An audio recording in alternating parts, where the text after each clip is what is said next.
Bom dia, amiguinhos. Hoje nós vamos relembrar conjunto dos números reais que vocês vêm estudando desde o sexto ano. Sou a professora Alexandra. Para isso, pessoal, o conjunto dos números reais, ele é formado por vários outros conjuntos.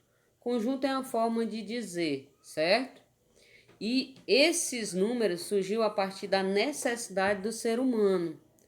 Vamos relembrar aquela historinha do sexto ano, ó, aqui na plaquinha amarela. As pessoas também costumavam registrar quantidades fazendo, por exemplo, nós em cordas, marcas em pedaços de madeira ou ossos. Cada nó e cada marquinha na madeira ou no osso correspondia a um elemento da quantidade que se queria contar, porque não existia números ainda, certo? Como vocês podem observar nessa gravura. A partir disso, foi surgindo a necessidade de aparecer os números. Foi assim, comparando quantidades, que o ser humano aprendeu a contar.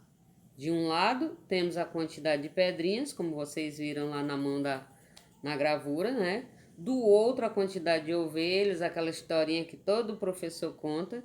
Daí surgiu a ideia comum aos dois grupos que eles estavam comparando, que era a ideia de número.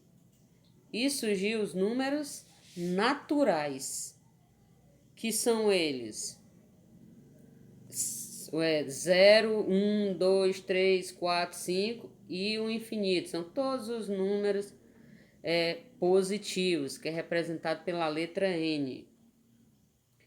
E N asterisco também são os números naturais, só que não tem o zero, certo? Mas existia outra necessidade de outro tipo de número. Vamos ver uma outra situação. Mariana viajou com sua família para o Chile e no dia 3 de julho de 2018 experimentou uma temperatura de menos 3 graus Celsius. Veja que aí apareceu outro tipo de número, uma temperatura, mas um número negativo? Como? Então, daí surgiu a necessidade e apareceu os números inteiros, que é representado pela letra Z. Z é o nome do estudioso que descobriu esses números, certo? Que corresponde aos números negativos, aí do lado esquerdo, os positivos do lado direito e o zero. E o Z com o asterisco são todos os negativos, que é do lado direito, do lado esquerdo, e os positivos, que é do lado direito, mas ele não tem o zero. Com o tempo foi surgindo mais outra necessidade, que foram esses, ó. Paula está no 8º ano. Em sua classe, há 30 alunos. As meninas correspondiam a 3 meios da turma. Veja que apareceu um tipo de número diferente. Dessa quantidade, 20% usam óculos. Então apareceu aí outro tipo de número diferente, que é as frações e as porcentagens, que também é um tipo de fração, que são chamados números racionais, que são todos os números, essa representação aí, ó, todos os números que estão escritos na forma de fração ou resultado de uma fração.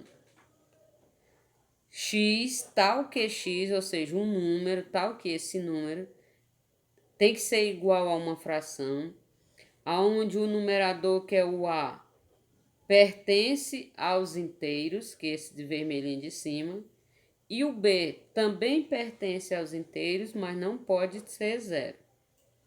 Então veja que aí já temos 3 grupos de números diferentes. Mas surgiu mais um grupo, que são os números irracionais, que vocês podem observar aí, a raiz quadrada do 2, o π e outro número decimal. Que são esses? Os números irracionais, pessoal, eles não são escritos na forma de fração. E são números que têm decimais infinitos. E não periódico, quer dizer, que não se repete. Assim, a gente viu que todos esses números faz parte dos reais. E aí nós temos uma pequena representação que nós vamos ver como ler essa representação. Essa representação, nesse diagrama, nós vamos usar aqui um diagrama para representar todo o conjunto dos números reais. Cai o N, que são os naturais, que são zero e os positivos, que está contido dentro dos inteiros, que são os negativos, o zero e o positivo, que está contido dentro dos racionais, que é o Q, que são números escritos na forma de fração e os seus resultados, que está contido dentro de um conjunto maior. Mas esse conjunto maior ainda faz parte dele os irracionais, que são aqueles números que têm infinitas casas, que não se repete, e tudo isso faz parte do conjunto dos reais. E todos esses números, pessoal, nós vamos trabalhar ao longo do tempo, ao longo do ano. E eles precisam ser trabalhados com as principais operações, que são adição, subtração, multiplicação, divisão, potência e radiciação, que nós vamos ter que ver cada uma delas.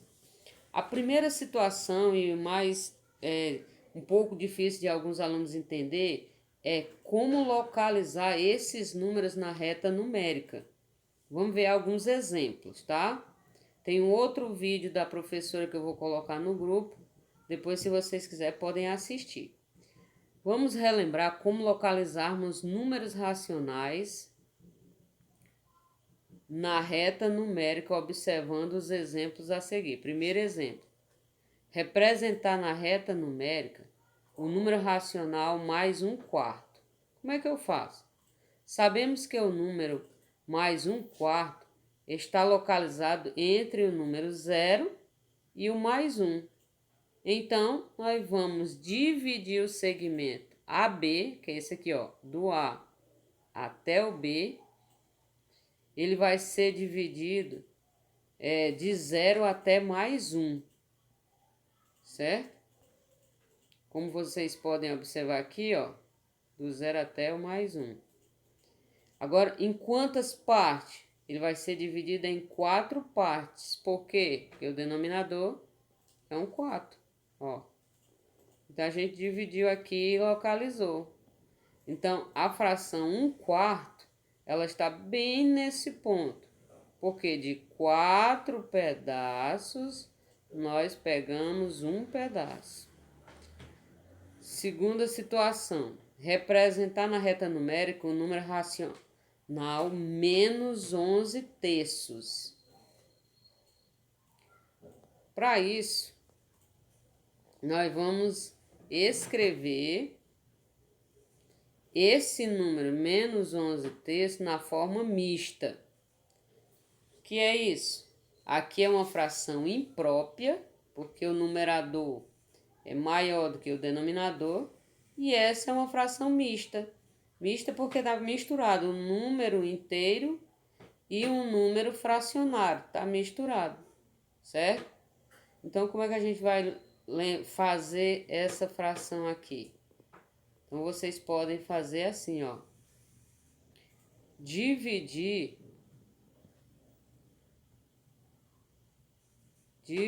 o número 11 por 3, que é igual a 3, porque 3 vezes 3 é 9, 9 para chegar em 11, falta 2. Então, o 3, como vocês viram, é o inteiro, e o que sobrou foi 2, que fica no numerador.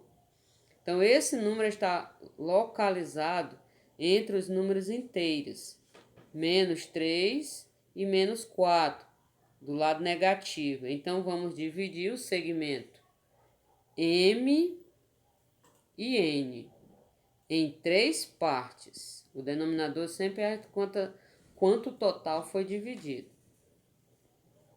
3 partes iguais. E considerar 2 dessas partes a partir do M, ó. 1, 2. Então, a fração ficou bem aqui. Menos 3, porque tá aqui, ó, menos 3.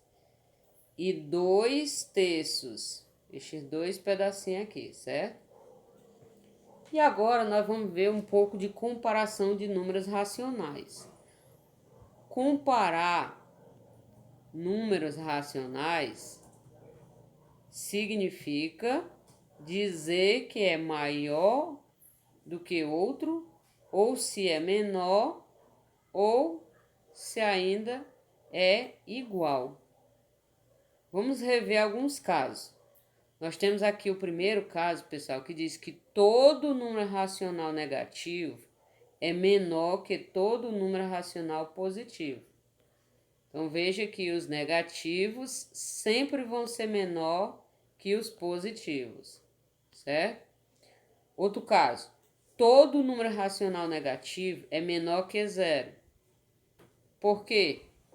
Porque ele está sempre do lado esquerdo do zero. Então, ele vai ser sempre menor. É só você lembrar disso. Todo número negativo é menor do que zero. Porque está mais distante do zero. Mais distante. O zero é como se fosse sua visão. E uma coisa, quanto mais perto da sua visão, maior. Quanto mais longe, menor. E um terceiro caso é esse aqui. Na comparação de números racionais negativos, será maior aquele que possui menor módulo. O que é módulo? Módulo é distância, pessoal. Ó, é desse tracinho para esse tracinho é distância. Não existe distância negativa. Então é só tirar o número de dentro do módulo, de dentro do pauzinho, aí ele vai ficar positivo. Aí você sabe qual é o maior. O que é maior? 1,40 ou 0,2, que é 20 centavos. Então, a gente sabe que o maior é 1,40. Então, como vocês podem observar na localização da reta, desse jeitinho, tá? Um outro momento a gente vai falar mais, porque isso aqui é só uma revisão do 7º ano. E o terceiro caso, que também é só você tirar o número de dentro do módulo, certo? E aí ele vai ficar positivo. Então aqui no finalzinho, ó, é só transformar em dinheiro que vocês sabem. R$12,90 é menor do que R$19,20, certo? Assim, a gente fez uma pequena revisão, visto que vocês ainda não receberam o livro, tá certo? Qualquer coisa, vocês podem pedir o print desse vídeo para mim, tá? Agora vamos fazer as atividades. Sou a professora Leca da matemática e até logo.